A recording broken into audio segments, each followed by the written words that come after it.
maana ya Uislamu. Mwalimu, hebu nenda katika kitabu cha Qur'an sura ya 14 aya yake ya 23 mwalimu. Aya ngapi? Aya ngapi? Aya ya 23, 14:23. 23 inasema ba'udhu billahi minash shaitani rajim bismillahir rahmanir rahim. 23 tunapata muda si mrefu. Inasema naam, bismillahir rahmanir rahim. Na walioamini na wakatenda mema wataingizwa katika mabustani yapitayo mito kati yake. safi, Wadumu humo kwa idhini ya Mola wao. yani wenye wametenda mazuri wataingia katika pepo ya Mwenyezi Mungu kwa idhini ya Mwenyezi Mungu. Mamke yao humo wakiwa peponi yatakuwa salam alaykum. Yani itakuwa ni assalam. Ndio sababu hapa tumetafuta ya salam hata kule peponi.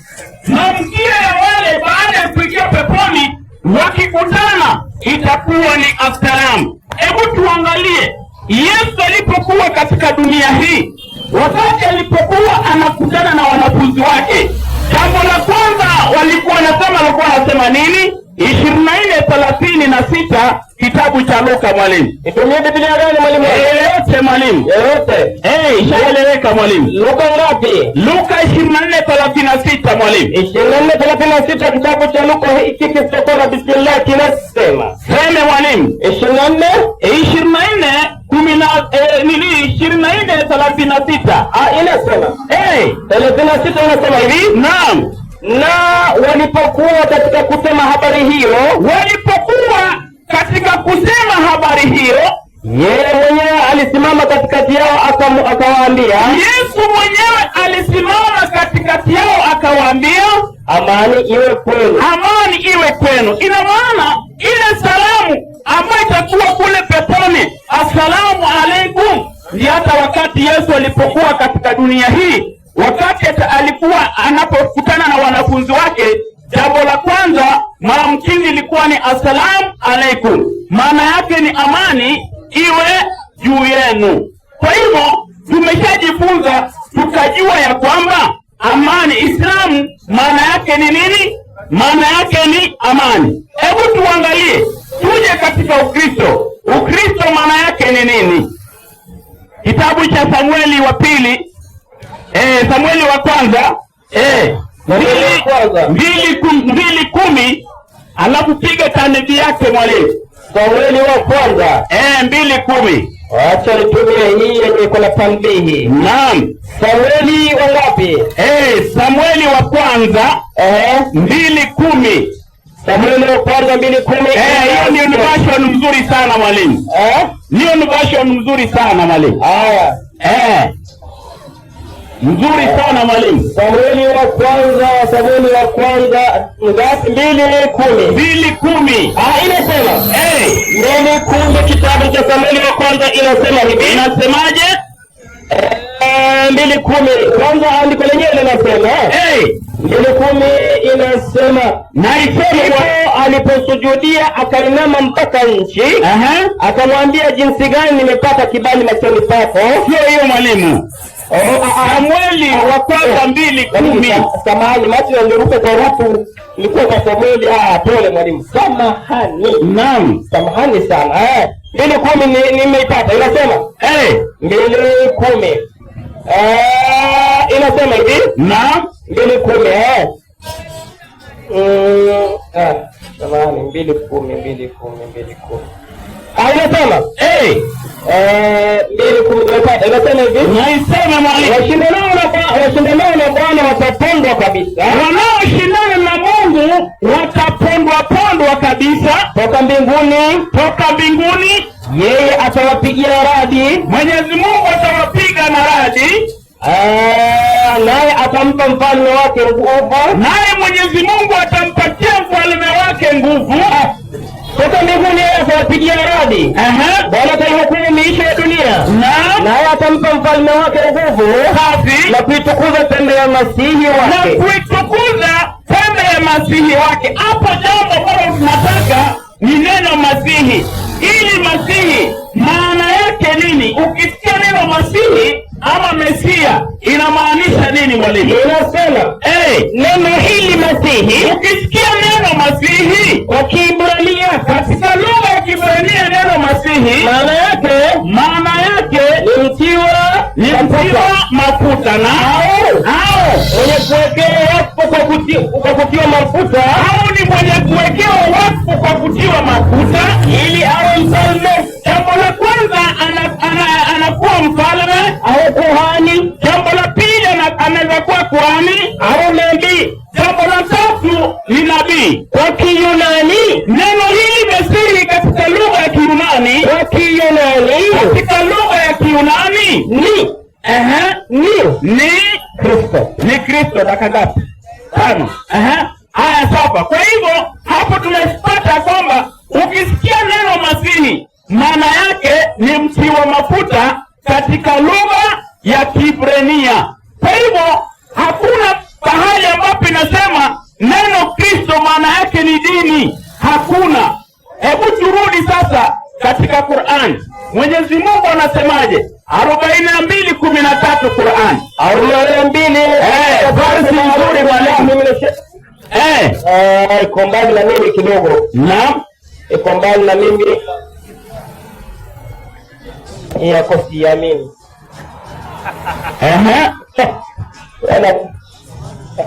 42 ngapi? 12. 42:12. 13 mwalimu. A'udhu billahi minash shaitani 42:13. Naam. Bismillahir rahmanir rahim. 42:13. Naam. Inasema bismillahir rahmanir rahim. Safi. 13 inasema amekupeni sheria ya dini ile ile. Amekupeni sheria ya dini ile ile. Mwenyezi Mungu anaongea na manabii. Anasema tumepewa sheria ya dini ile ile aliyomuhusia Ibrahimu na Musa, akamuhusia Musa na Isa na Yesu pia, kwamba simamisheni dini wala msifarikiane kwayo. Simamisheni dini wala msifarikiane kwa hiyo dini. Kwa ajili ya dini ni nguvu kwa wenye kushirikisha Mwenyezi Mungu. Unalowaitia Mwenyezi Mungu anamchagua kwake amtakaye na anaongoza kwake kulia mwalimu. Kwa hivyo hapa tumepata neno Mwenyezi Mungu ametuhusia sheria dini ile ile. Hii sheria wametaja Nuhu, wametaja Ibrahimu, wametaja Musa na wametaja na Yesu pia. Hebu mwalimu, 22:78 kitabu cha Qur'an 22:78 nasema ba'udhu billahi minash shaitani rajim. 22:78. Naam. Inasema bismillahir rahmanir rahim. Na ipiganieni dini ya Mwenyezi Mungu kama inavyostahili kupiganiwa. Endelea. Yeye amekuchagueni mwe umma ulio bora. Mungu ametuchagua tuwe umma ulio bora, wala hakuweka juu yenu mambo mazito katika dini. Nayo dini hii ni ile ya baba yenu Ibrahim. Naam. Yeye Mwenyezi Mungu alikuiteni Waislamu. Kwa hivyo Mwenyezi Mungu alituita Waislamu. Yeye Mwenyezi Mungu alikuiteni Waislamu. Mwenyezi Mungu alituita Waislamu. Wakati Mwenyezi Mungu anatuita Waislamu, dini hiyo ni dini gani? Kwa sababu hapa wametuita Waislamu. Hebu tuangalie mwalimu.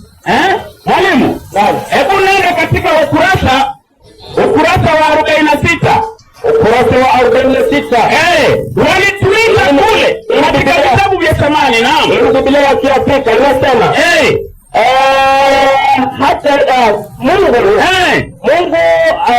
Mungu atambariki Ismaili. Mungu atambariki Ismaili na kumfanya babu wa mataifa kubwa. Waarabu wa jangwani. Hiyo ndiyo sababu Uislamu. Hiyo ndiyo sababu dini ya Uislamu unamheshimu Ibrahimu. Mwalimu, 3:19 kitabu cha Qur'ani. Bila shaka alisema kisembo, bila shaka dini ya haki. Kwa hivyo sisi tumeambiwa ya kwamba bila shaka dini ya haki mbele ya Mwenyezi Mungu ni Uislamu. Kwa hivyo hao manabii wote dini yao ilikuwa ni Uislamu. Uislamu lilikuwa dini ya hawa manabii. Mwalimu, Uislamu lilikuwa dini ya hawa manabii. Wakati Uislamu inakuwa dini ya manabii, Ukristo inakuwa nini? 1:16 kitabu cha Mathayo. Mathayo 1:16 mwalimu. Mathayo 1:16 inasema. Mathayo 1:16 inasema. Na iseme mwalimu. 1:16 nimeipata, inasema hivi.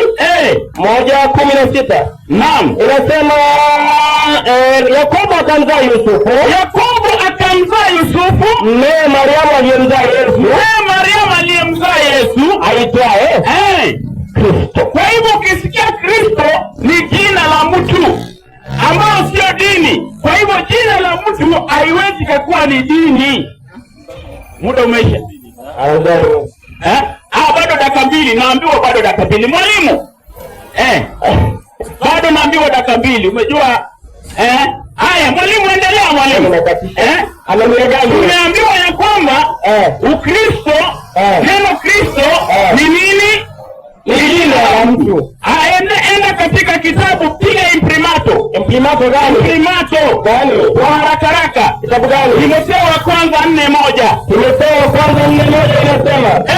Timotheo wa kwanza 4:1 inasema hivi. Na isema Roho anena waziwazi ya kwamba. Basi Roho anena waziwazi ya kwamba nyakati za mwisho wengine watajitenga na imani. Wakisikiliza roho ambazo zinadanganya watu. Kwa mafundisho ya mashetani.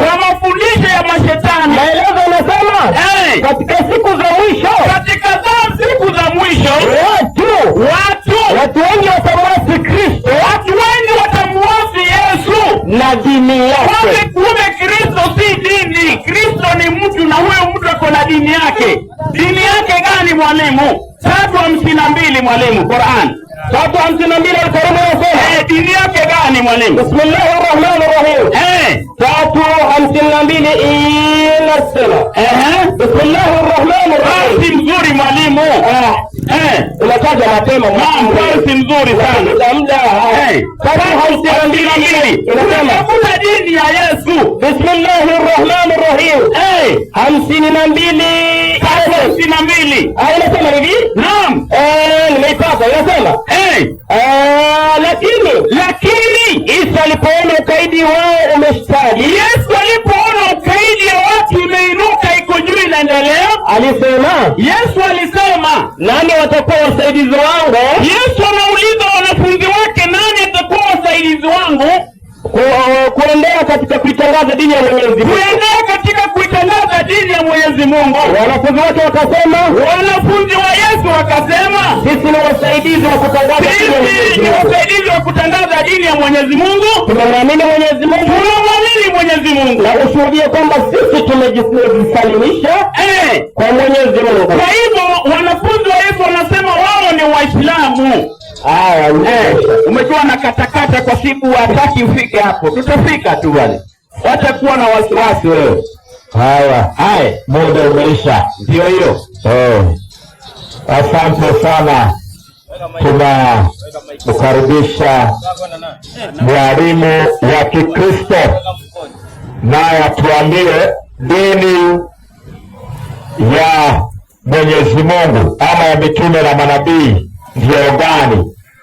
Maana mwalimu nimeona ameng'ang'ana hapo, mwalimu wa Kiislamu amepambana hapo, lakini sijamuelewa. Sasa tungependa tueleweshwe hii dini ya mitume na manabii ndio gani? Kwa hivyo mwalimu, muda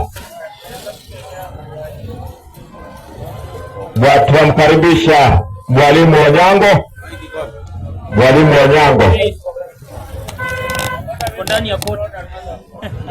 Mwalimu Onyango, karibu uchunguze maneno haya tuone yako vipi.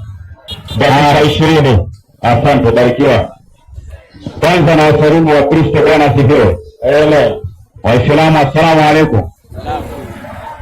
Haya, kwanza nashukuru sana kwa fursa hii ambayo nimeipata ili kwamba kuweka njia au kuweka mambo sawa ili watu wajue njia ya kweli wabatizwe, waache kupita kando kando. Msemaji? Naam. Methali 18:17 kwanza nimsalimie mwalimu ambaye ametoka uwanjani hapa, twende. Ajitetee kwanza kama aliyotoka uwanjani. Uonekana kwamba ana haki. Utakudani kweli kafundisha ukweli.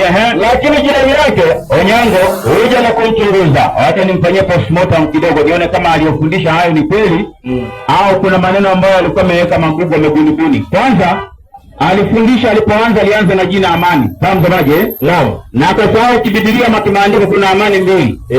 Kuna watu ambao wanatangaza amani ambayo si dini. Msemaji? Naam. Yohana 14:27. Kwa hiyo utangaza umekuja kutoa salamu. Umetoa salamu muda mrefu sana. Leo salamu nashukuru maana ni ya manabii. Alafu ni ya Biblia. Si ya Qur'ani, si ya Qur'ani. Twende. Inasema 14:27. Barikiwa sana. Naam. Amani na waachieni. Yesu alitangaza pia amani na waachieni. Amani yangu nawapa. Amani yangu nawapa. Niwapavyo mimi. Ile Yesu alipeana sivyo kama ulimwengu utoavyo. Kumbe kuna amani nyingine dunia inatoa. Hiyo si ya Yesu. Na ndio imekuwa kitangazo hapa. Naam. Ni tofauti kabisa. Kwa hiyo kuna amani mbili. Kuna amani ya Yesu na kuna amani ya dunia ambayo si ya Yesu. Yaani maana yake umevalishwa blanketi lakini ndani hakuna amani. Alianza msemaji? Naam. Akatoa Ayubu 4:6, sawa Sisi nasi tutoe Qur'ani 3:99 nisaidie na hiyo. Yaani kienda huko tunaenda huko. Ndio hivyo. 3:99 Qur'ani. Inasema anaitwa nani profesa? Ndio twende. Leo nimemshangaa. Inasema enyi mliopewa kitabu safi. Kwa nini mnawazuia watu na nini na njia dini ya Mwenyezi Mungu? Kwa Qur'ani pia kaeka mazingira sawa. Bimaana dini ni njia. Sawa mwalimu Naam. Njia kutafuta Mungu inaitwa nini? Dini. Kwa ukiuliza mtu dini yako ipi maana yako namuuliza wapi njia yako ni ipi? Si dini yako ni ipi ile ya jina hapana. Sawa mwalimu Naam. Alafu kufundisha akasema Ukristo maana yake ni jina, alisahau. Alitoa Samueli wa 10. Sawa Naam. Kristo maana yake ni cheo. Cha mtia mafuta, sawa Ndio. Au mwenye kuwapa kutia mafuta, sawa Naam. Ili awe kupata wantu mfalme au nani nabii. Naam. Hiyo nani ni Kristo. Kwa Kristo msemaji ni cheo si jina. Naelewa hiyo. Hapo nafikiri alisahau. Sasa akasema mwalimu, duniani hakuna kitu kinaitwa nini? Ukristo, sawa Ati hata ukitafuta na tuko mbali. Kwa ina maana ukipata Ukristo ndani ya kitabu vyao ina maana hawa watu ni waongo. Sawa Nipatie Qur'ani 2, wacha tuanzie hapo. Qur'ani 2 aya 62. Amesema Ukristo hakuna kabisa, habari zote. Hakuna kabisa, abadan hakuna. Wakati Muhammad anapewa utume na Mkristo, hapo ndio maandiko yako mengi twende. Nasema Qur'ani. Katika waliamini mitume wa zamani huko, hiyo ni Qur'ani. Mayahudi wa kwanza, Wakristo. Nani? Wakristo. Na alisema Kristo patikane mahali popote. Qur'ani mnajua majui. Nimewatambua Qur'ani. Kwa hiyo alikuwa amesahau nafikiri alikuwa amesahau. Labda tumkumbushe tu alikuwa amesahau. Inabi. Kwa hiyo anajua Kristo wapo sana msemaji wapi? Kama wapo msemaji. Leo mimi nimeona Biblia kuna kazi ngumu. Biblia lazima kwanza itatizwe. Wewe na futi na tena Roho Mtakatifu ndio wewe. Ukisema Biblia na kanzu lazima hautafahamu. Kabisa. Ndio maana inabidi tuanze kitabu cha mwalimu huko niko. Tunaanza mwalimu na vitabu. Naam. Sawa Malizia haya alikuwa anasema tuanze twende. Hiyo alikuwa anasema malizia. 2:62. Safi. Ina maneno mazuri nataka kuanzia hoja hapo. Inasema katika waliamini mitume ya zamani huko, wale waliamini manabii wa zamani huko, Mayahudi, hao ndio watu wa mwanzo, Wayahudi na Wakristo na Wasabai. Wao kumbe msemaji Naam. Hizi ndio dini za kwanza. Sawa Naam. Kwa watu wa kwanza ni Wayahudi, Wakristo na Wasabai. Watu walikuja nyuma Waislamu walikuja lini? Sawa? Naam. Qur'ani 62:3. Twende. 62:3. Huu ndio kweli ndugu zangu, msiogope kusema kweli, jua linawaka. Ndio sura ya safi. Na amemleta kwa wengine miongoni mwao. Walio bado kuungana nao. Safi. Nao ndio sisi. Kina nani? Waislamu tuliokuja nyuma. Ndio wamekuja lini? Nyuma. Kwa sisi ndio maprofesa wenu. Hata wanafunzi. Hata sasa wamekuja nyuma. Hao wamekuja nyuma. Sawa, kawaida yao. Nyinyi mlikuja nyuma. Ilikuwaje mpaka leo mkajikuta nyinyi ni Waislamu? Nipatie baruani unayo hapo iko hapa. 5:82 tanbii twende. 5:82. Leo alienda kwa nabii mwokoe kwenye maelezo. Asante, tutakuja huko baadaye kufanya operation twende. Nasema suratul Maida. Imeandalia vinono. Kumbe msemaji, watu wa mwanzo ni Wakristo, Wayahudi na Wasabai. Ndio kama Muhammad akizaliwa hakuna msikiti, hakuna Qur'ani. Naam. Hicho ilikuwepo huko, lakini utaona ni akina nani, sawa Naam. Anasema inasema tanbih na haya yameonekana kuwa nini, Waislamu wengi duniani, hawa ndio wako duniani leo, asili yao mwanzo huko, asili yao walikuwa wananiangalia vibaya. Kama tu walikuwa nani? Wakristo. Kumbe hao wote walikuwa ni Wakristo. Wakatoroka kanisa, wakaenda msikitini. Tuone kanisani chini ujanja. Hii dini ya mwanzo. Sawa mwalimu Sawa. Kanisani ndio kulikuwa mwanzo. Mkapiga nini? Ile pan. Sawa msemaji Naam. Na tunataka ushahidi kwa ile pan. Sawa mwalimu tunataka. Hiyo barua nipatie tena. Barua ni 16:25 kuna tanbii. Kumbe mlikuwa Kristo mkatoroka. Rudi kanisani twende. Kwa maana akizaliwa mwalimu wangu. Ndio Yesu anaondoka duniani hakuna msikiti. Palestine ilikuwa kuna msikiti hata mmoja. Tafuta kwenye historia hakuna twende. Ndio maana akizaliwa mtoto wa Kiislamu, lazima akufurishwe. Ila kabisa yani anatolewa kwa Kristo, anaingizwa peleka kwingine. Kabisa wakatai tuko hapa. Na jadiliana. Waislamu na mbweni ndio maana tumeweka mjadala. Jadiliana na watu wa dini zilizotangulia. Kumbe kuna dini zilizotangulia. Nipe majina yao katika watu wa Biblia. Yani Mayahudi alafu na Wakristo. Hiyo ndio vimekauka. Yeye anasema hakuna Ukristo. Wakati mtoroka huko na walikuwa mtoroka. Kumbe ile dini za baadhi. Hiyo mwalimu imekufa. Wataelewa tu. Alawata leo tumeshika kaburi la sahau. Kwa dini ya mwanzo mfawaji Wayahudi na Wakristo. Na kama una shida ya dini kufahamu Uislamu, nipatie Faris msomaji. Faris liko. Qur'ani 16:43 soma na hiyo. 16. Alafu leo nabii yupi aliwahi kuingia Qur'ani ama kuswali sala 5? Hakuna. Leo mkinipatia mwalimu mmoja au ni Suleimani. Naam. Alitawadha. Akaingia msikitini. Nabii yote. Wewe subiri msoma twende. Akaadhi. Tuna kazi. Hatari sana. Allahu Akbar. Hakuna. Akishika kusikia hakuna mwalimu yeye tengeneza tutakuja twende. Twende leo. Twende leo. Inasema safi. Nasi. Hatukopeleka kwa mitume kabla yako. Isipokuwa wanaenda ambao tuliwafunulia wahi. Kweli kabisa. Basi nyinyi Waislamu waulizeni. Ndio mnaambia Waislamu kama kuna kitu kuna shida mali. Waulizeni wenye kumbukumbu za vitabu vya Mwenyezi Mungu. Vya wapi? Vya kale. Ikiwa nyinyi hamjui. Kama hawajui msomaji. Naam. Inafaa waulize. Wale wenye kumbukumbu ya zamani. Maana Qur'ani imekuja nyuma. Kuna vitabu vilitangulia sawa kabisa. Wala vitabu vya zamani wale walikuwa wanaitwaje? Hapo Qur'ani 6:20 kanbi twende na hapo. Kumbe kuna watu wa zamani. Mwalimu tena walitangulia. Hao watu wana vitabu. Inafaa muende muulize. Jamaa tuka pale muulize twende. Qur'ani 6:20 kanbi 6:20 safi. Mambo yako hapo twende. Inasema tuliyowapa vitabu vya mbinguni. Kuna watu walitoa vitabu vinatoka mbinguni. Nani hao? Ile Qur'ani mwalimu wangu. Qur'ani na wakona yao hapo. Sija akasema ni yetu.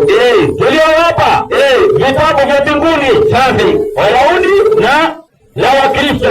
Kuna Wayahudi na Wakristo na vitabu vya mbinguni. Ukitaka kwenda mbinguni unasoma vitabu vya nani? Vya Wakristo.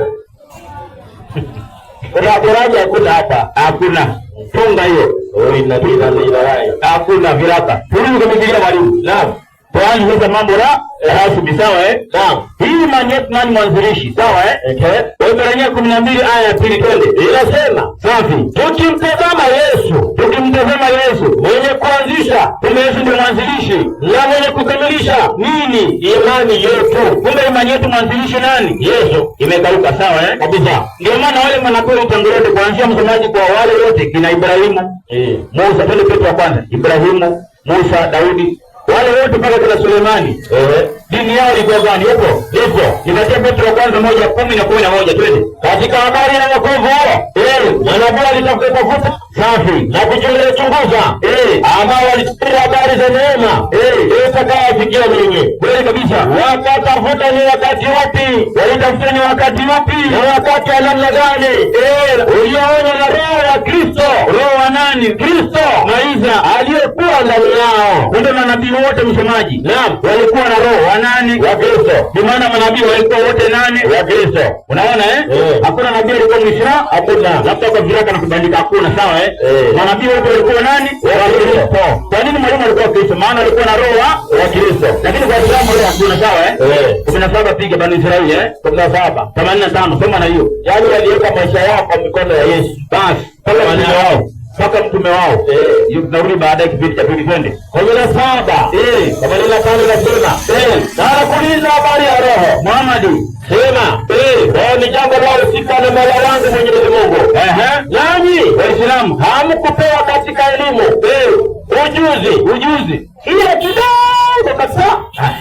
Nayo yaani hiyo kidogo nayo ni elimu ya vitu visivyohusikana na Roho. Kumbe hao walikuwa hawana maana tayari wameama makanisa na manabii walikuwa ni wakili wa Kristo. Unaona habari mwalimu sana. Twende kwa Musa msemaji. Musa Matendo 7 safi. Nakusubiri na Hosea 9. Tubuke uje huko. Huko wali tunasujudu huko usijali. Ndio mwalimu wangu. Na mapema. Ndio hiyo. Inasema 7:37 Matendo ya Mitume. Musa huyo. Ndio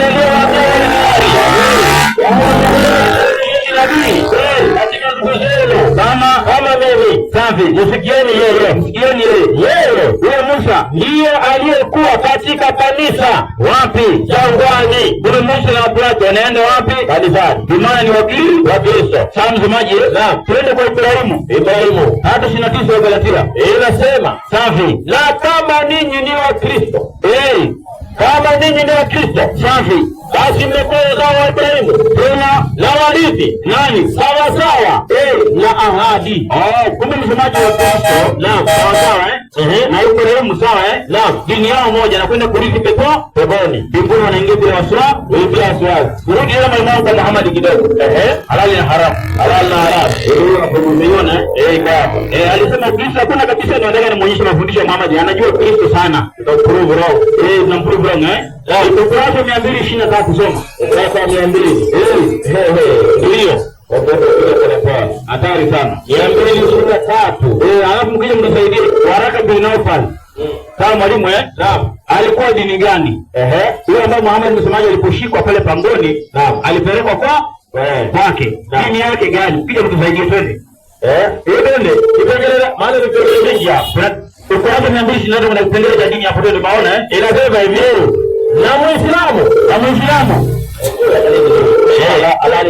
Hiyo ni mpya mpaka angalia hakuna shida. Hapo shule hiyo nikisema na Muislamu kama huyo anaamini kuwa asili ya Uyahudi na Ukristo ni dini mbili za Mwenyezi Mungu. Kumbe asili ya Ukristo na dini za nani? Za Mwenyezi Mungu. Dini za nani? Hajataja Uislamu hapa. Hakuna Uislamu, yaani kitabu chao. Dini za nani? Za Mwenyezi Mungu. Inabidi ainuka angalia. Ni kweli hiyo ni mpya. Hapa kuna kazi. Funga hapo. Chukua Yeremia 21:8. Hapo tuko shuleni back to school. Mwalimu wangu. Anapeana bure Yeremia 21:8 soma. Wafanya salamu magumu watende. Amebeba sanduku liko hapa. Iko hapa. Hawazokote kutoa, wanakuja kuangalia hapa. Hiyo kifuta na kitu sanduku. Uende tafiti wewe subiri. Kwa hiyo ni wapi? Tuelezea wapi? 21:8 twende. 21:8 nasema. Safi. Wataelewa tu. Nao waambie watu hawa. Mungu anasema waambie watu hawa. Wanasema hivi. Mungu anasema hivi. Tazama. Naweka mbele yenu. Njia ya uzima na ngapi? Na njia ya mauti. Njia ya uzima na njia ya mauti. Kumbe njia ni mbili. Kama huko kwenye ukweli, huko kwenye Mungu. Sawa Naam. Kuna njia ya uzima msomaji. Hao akija utusaidie leo. Wapi andiko la Uislamu ni njia ya uzima? 14:6 Yohana nipatie na hiyo. Yesu akamwambia, mimi ndimi njia la kweli. Kumbe Yesu ndio njia tena kweli la uzima. Maliza. Mtu haji kwa Baba ila kwa njia ya mimi.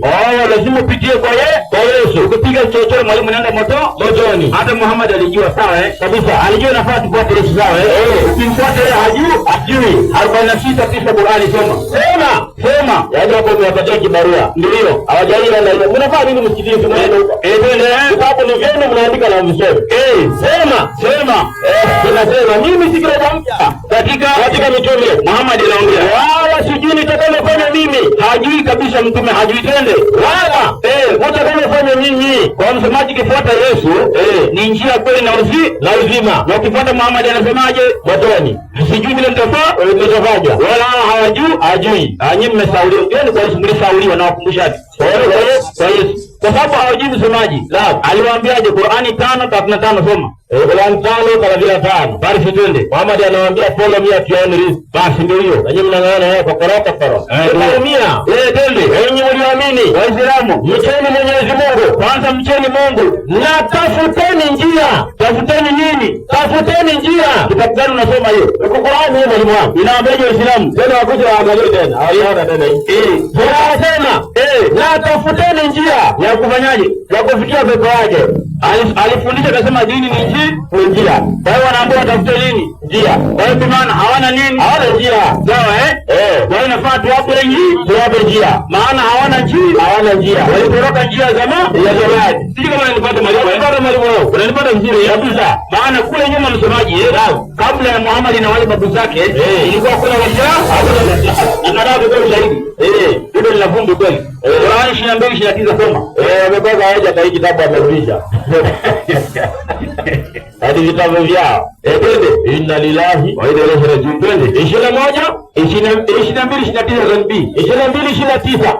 Hivi nasema. Tafuta ndio wataelewa tu. Kabla ya nini? Ya Uislamu. Wakati wa Uislamu hakuna. Kabla ya nini? Ya Uislamu. Maliza Waarabu walikuwa wakitukuza Al-Kaaba. Wakati wa Uislamu hakuna. Qur'ani 12:19 tanbii. Kitabu chao tunasoma walipende. Alafu unasema Kristo hakuna wakati Kristo ndio mjengo wa Uislamu. Twende. Wewe unakuja kufundisha salamu tu. Salamu Salamu na tena. Sema. Yeye ndio kwa Uislamu leo. Ningehama kubatizwa. Unaona? Na unajua mwalimu, kubatizwa ni kazi rahisi kabisa hapa kanisani kabisa. Hata hatukulipishi tena bure. Kama maji ni baridi tunaongea na wazee wako hapo watachemsha. Usiogope chochote. Ukiona ukweli kubali. Kama mwalimu andiko, lakini hawa lazima tuongeze pilseni bali kuna mwadu mwingi sana.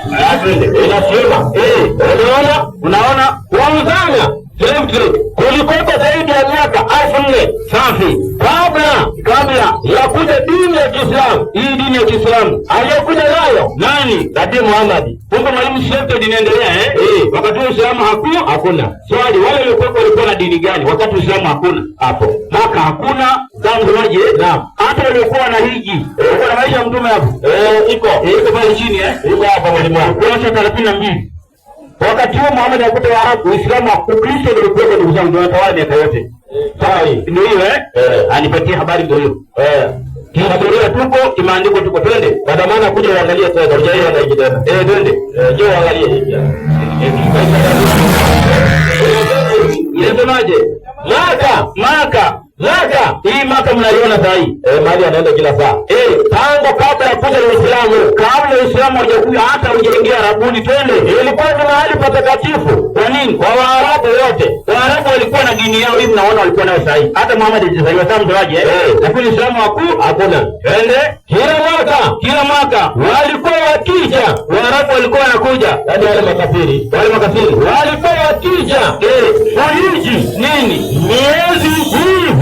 Miezi hii wanayotumia sasa nani? Waislamu katika kuhiji kwao. Unaona? Wakati Waarabu wanafanya ibada ya kuhiji kila mwaka. Uislamu hakuna, Qur'ani hakuna, Muhammad hayupo hata hajazaliwa. Hija ipo. Kwa lazima usome historia uelewe. Ndio kuna watu walikuja kuchukua hija za watu wengine, msomaji wa kadari ya dini. Wakati hakuna na ushahidi wao hakuna. Sasa mwalimu wangu alichukua na wenzao. Hilo wengine walichukua si hao, sawa hatari sana. Kwa hiyo ni vizuri ukishajua njia ya kweli msemaji urudi, sawa chooni kwangu, sawa na malizia mwalimu na mbona dakika moja, sawa nipatie Mathayo, mwito wa Yesu. Mathayo 11. Mathayo 11:28. Mambo dakika moja nimalizie na nikae. Yaani hii ni ya mwito. Kwa Waislamu wasikilize. Ndio, sikiliza kwa makini. Wote ambao wanasikiliza, Waislamu sikilizeni. Ni mwito huu. Jitieni nira wangu. 28. Jioni kwangu ninyi nyote Waislamu msumbukao. Wale wenye kuelemewa na mizigo. Safi, nami nitawapumzisha. Ukija kwa Yesu unapata pumziko. Dini sababu yenu pembeni. Sawa msemaji? Jioni kwa maandiko mpate pumziko yako la kweli. Basi mwenyekiti, naomba nisipigiwe kingine mimi mtu mzima. Naomba niboke maiki chini niwasikilize, baadaye mahali ugonjwa unatokea rudi baadaye tena kumalizia msumari wa mwisho. Asanteni sana mwenyekiti. Baraka tena. Asante, tunashukuru sana.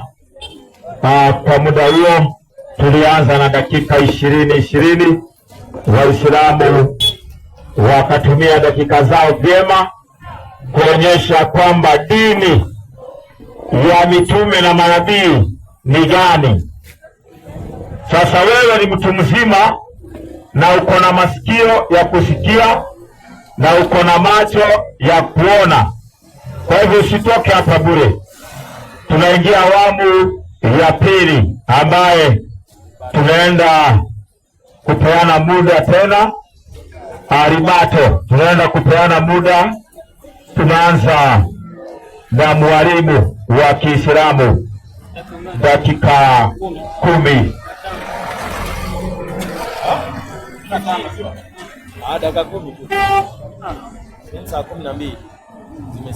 Dakika 10 aribato. Mwalimu wa Kiislamu, karibu. Mengi ya kusema usijali, utasema dakika 10. Sawa msemaji, kama uko tayari kwenye meza niambie uko tayari nianze, sababu ndugu yangu ambaye ametoka hapa Bwana Onyango wanasema akili ni nywele, lakini naona amenyoa, ndio matatizo yanaanzia hapo. Sasa msemaji, mwalimu aliyetoka hapa alianza kupa salamu mwalimu wangu aliyetangulia akasoma 18 17 methali. Sawa? Rudi juu soma mstari wa 13 nami nimsalimie kidogo. Methali 18 13. 18 13. Inasemaje? Methali. Naomba ujaribu kwa speed kidogo kwa sababu ya muda, dakika 10 ni kidogo sana. 18 13 lazima. 13 inasema hivi, soma. Yeye ajibuye kabla hajasikia. Anayejibu, yani umeachiwa maswali hapa ukaja kujibu kabla hujayasikia. Nimalizia mniwaje? Maliza. Ati ni nani? Ajibuye kabla hajasikia ni mpumbavu. Kumbe ajibuye kabla hajasikia ni mpumbavu. Sawa? Unajua mpumbavu ni mtu ambaye hawezi elimika. Sawa msomaji? Sasa mwalimu aliyetoka hapa ameacha swali katika 12, aya yake ni ya 19 Qur'ani kwenye ufafanuzi. Kimbia pale mbio nianzie hapo. 12 19 tufundishe watu Kiswahili kidogo. 12 19. Naona mwalimu wako anasema, unaona kuuzana kulikuwa kwa zaidi ya miaka 1400 kabla ya kuja dini ya Kiislamu. Unaona kuuzana kulikuwa miaka 40 kabla ya kuja Uislamu. Miaka 1400 kabla ya kuja dini ya Kiislamu. Maliza. Alikuja nayo Nabii Muhammad. Sasa hapa shida inayompa ni neno kuja nayo. Sasa msemaje? Kitu kuja nacho ina maana umeanzisha. Hii mic wewe ndio umekuja nayo. Hii mic umeanzisha kuitengeneza wewe. Sasa kwa sababu ametoa swali kwenye ufafanuzi, nami wacha nimjibu na ufafanuzi. Sasa msemaje? Nipe 368 Qur'ani. 368 Al-Karim inasema. 368 sahihi yake. Soma. Inasemaje? 68. 368. Kwani dini aliyokuja nayo Nabii Ibrahim. Kumbe Ibrahim naye alikuja na dini, sawa? Inawafikiana kabisa na aliyokuja nayo Nabii Muhammad. Kumbe dini aliyosema alikuja nayo Nabii Muhammad, kumbe na Ibrahim alifanya nini? Alikuja nayo. Twende. Na nani? Na hiyo Nabii Musa. Kumbe Musa naye amekuja na dini ya Uislamu. Kwanza sio Musa pia hajaanzisha Uislamu. Na nani tena? Na Nabii Isa. Nabii Isa Yesu naye alikuja na Uislamu. Na nani tena? Ilikuwa hivi. Ilikuwa hivi. Kabla ya kuharibiwa na Wayahudi na kina nani? Hawa Wakristo. Wakristo ndio wameharibu dini ya Uislamu. Ndio maana tuko hapa kurejesha heshima ya Uislamu. Sasa msomaji atapakia hata Biblia, sijui kama Mr. Onyango sijui unasoma wapi. Hebu soma 7:35 Matendo aliyosoma. Matendo ya Mitume 7:35. Atasema Musa huyo alikuwa kanisani. Wewe vipi? Kanisa wakati wa Musa kanisa lilikuwepo. Acha kuongopea watu. Ukija hapa uwe mkweli. Waambie watu nini maana ya kanisa. Soma Matendo 7:35. Inasemaje? Musa huyo waliomkataa. Musa huyo waliomkataa wakisema ni nani aliyekuweka kuwa mkuu na mwamuzi? Ndiye aliyetumwa na Mungu kuwa msomi. 37. Soma mstari wa 37 haraka. 37 inasema Musa huyo ndiye aliyowaambia Waisraeli, akawaambia nini? Bwana Mungu wenu atawainulieni nabii katika ndugu zenu kama mimi. Maliza. Msikieni yeye. Yeye ndiye aliyekuwa katika kanisa jangwani. Musa alikuwa wapi? Aliyekuwa katika kanisa jangwani. Tumaliza hicho kiporo. Nini maana ya kanisa? Kanisa ni jengo ama kanisa nini? Patie Mathayo 16:18. Nini maana ya kanisa? Huyo anataka yaani mchungaji mzima wa 16 Mathayo 18. Mathayo 16:18 inasema. Soma ufafanuzi. Nini maana ya kanisa? 16:18. 16:18 inasema. Inasemaje? Neno kanisa lilivyoeleweka katika nchi za mashariki. Kwanza kanisa sio neno la Kiswahili, ni neno la Kilatini. Ilipofahamika katika maeneo ya Kiafrika ni mkutano. Ati kanisa maana yake nini? Ni mkutano. Musa kule jangwani alikuwa na mkutano wa watu. Sasa msomaji, sasa huyu Musa alikuwa anaingia katika jengo gani? Nipe 5:21 Matendo ya Mitume. Unajua amevalia miwani, anaona mara 4. Ndio maana haoni hilo andiko. Soma. 5:21 Matendo. 5:21 inasema. Inasemaje? 5:21 Matendo. Inasema hivi? 5:21 kitabu cha Matendo ya Mitume inasema. Soma. Inasema hivi, inasema. 15:21 Matendo msomaji. 15:21 inasema. 15:21 inasema. Inasemaje? 21 nimeipata. Inasema hivi. Kwa maana zamani za kale Musa anao watu wahubiriwa mambo yake.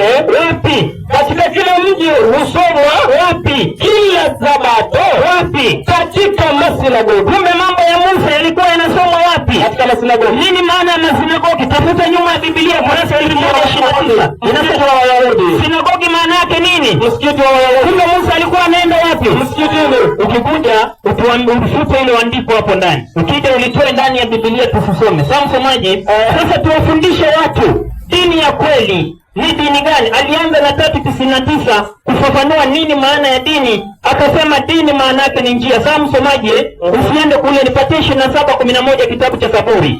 Zaburi 27:11. Zaburi 21:11. 27:11 msemaji. 27 inasema wangu ni mchache. Twende. 27:11 inasema. Inasemaje?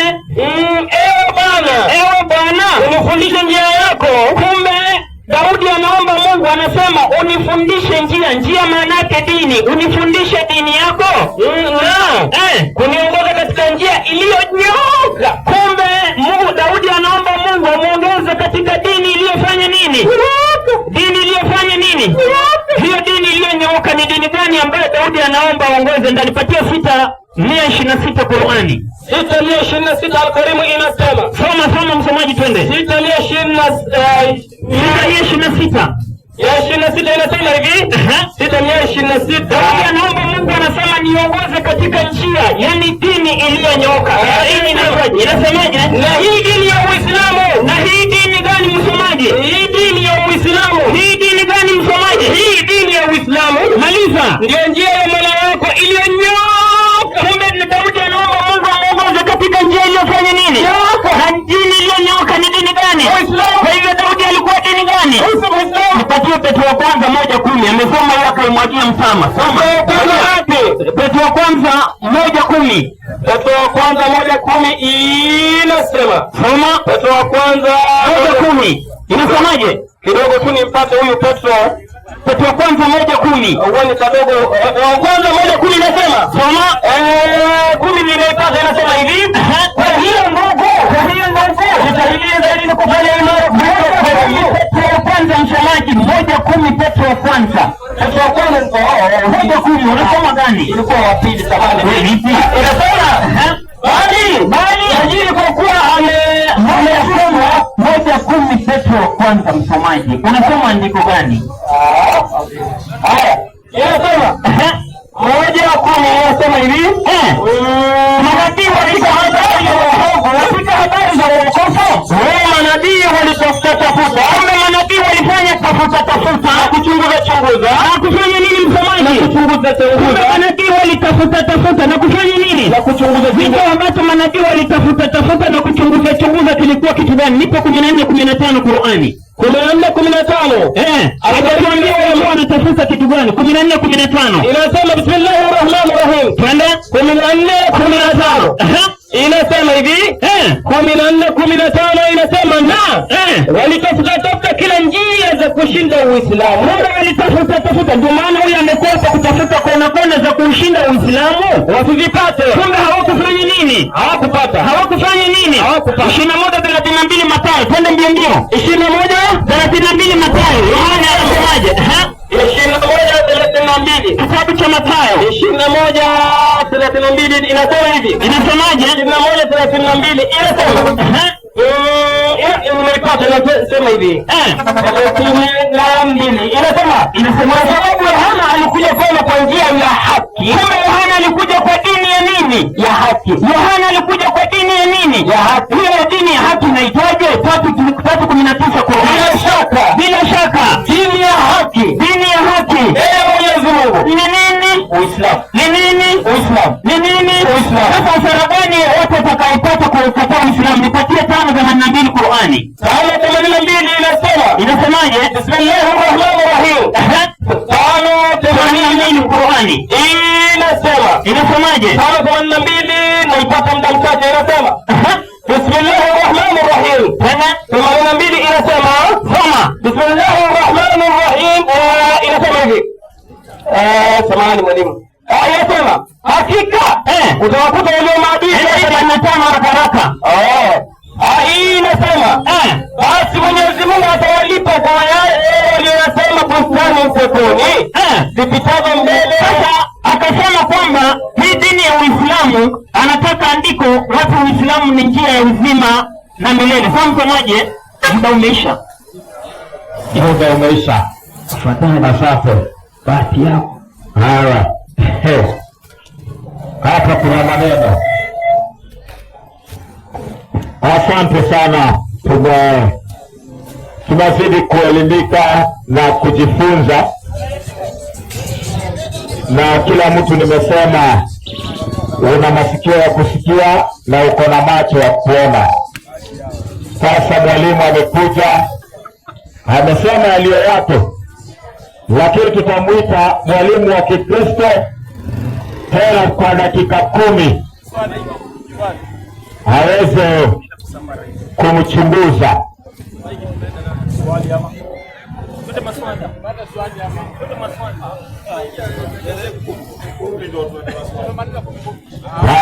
Mwalimu wangu, tunataka maneno haya yamezungumzwa uweze kuyachunguza. Watu wanasikiza na wangependa kujua ukweli.